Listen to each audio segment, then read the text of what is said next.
ഒരു സാധാരണക്കാരൻ എന്ന രീതിയിൽ എനിക്ക് പറയാനുള്ളതാണ് ഇവിടുത്തെ റോഡിൻ്റെ അവസ്ഥ.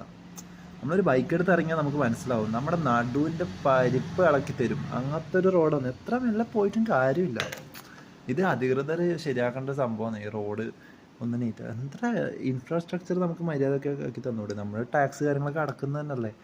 എന്താ അമേരിക്ക പോലെ എന്താ ഇവിടെ വരാത്തത് റോഡ് സംവിധാനങ്ങളൊക്കെ? എനിക്കറിയുന്നില്ല.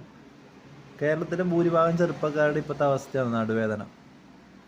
ബൈക്ക് നടുവേദന പോട്ടെ, നമ്മുടെ പുതിയ ബൈക്ക് ഒരു മാസം ആ റോഡിലൊന്ന് ഓടിച്ചാൽ തന്നെ അതിൻ്റെ പരിപ്പും പഞ്ചറും അതിൻ്റെ സ്ക്രൂ എല്ലാം അടക്കം ഇളകി.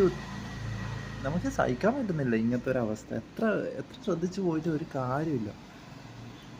ഇലക്ഷൻ്റെ സമയത്ത് മാത്രം റോഡ് പ്ലാസ്റ്റർ ഓഫ് പാരീസ് ചെയ്യുന്ന പോലെ കുറച്ച് പേസ്റ്റ് ഇട്ടിട്ട് കാര്യമില്ല. അത് കറക്റ്റായിട്ട് പൊളിച്ച് പണിയണം. അത് എന്തുകൊണ്ടാണ് ഇതിങ്ങനെ പോകുന്നത്? നിങ്ങളൊന്നും ശ്രദ്ധിക്കാത്ത ആരും ഒരാൾ ആ കുഴിയിലും വീണ് മരിച്ചാൽ മാത്രം നിങ്ങൾ ചെറിയൊരു ആക്ഷൻ എടുക്കും. എന്താ ആ റോഡൊന്ന് ബ്ലോക്കാക്കി ഇടും, കുറച്ച് പേസ്റ്റ് ഇടും, കഴിഞ്ഞു. ഇങ്ങനെയൊന്നും അല്ല ചെയ്യേണ്ടത്. ഇതെല്ലാം ആൾക്കാരിൽ എത്തിക്കണം. എനിക്കിതൊന്നും സഹിക്കാൻ പറ്റുന്നില്ല. ഒരു സാധാരണക്കാരനെന്ന രീതിയിൽ ഇതൊന്നും സഹിക്കാൻ പറ്റില്ല, അത്ര തന്നെ. അല്ലേ? ഭ്രാന്ത് പിടിക്കുന്നുണ്ട്. വണ്ടി ആടെ കട്ടപ്പുറത്ത് കിടക്കുന്നുണ്ട്.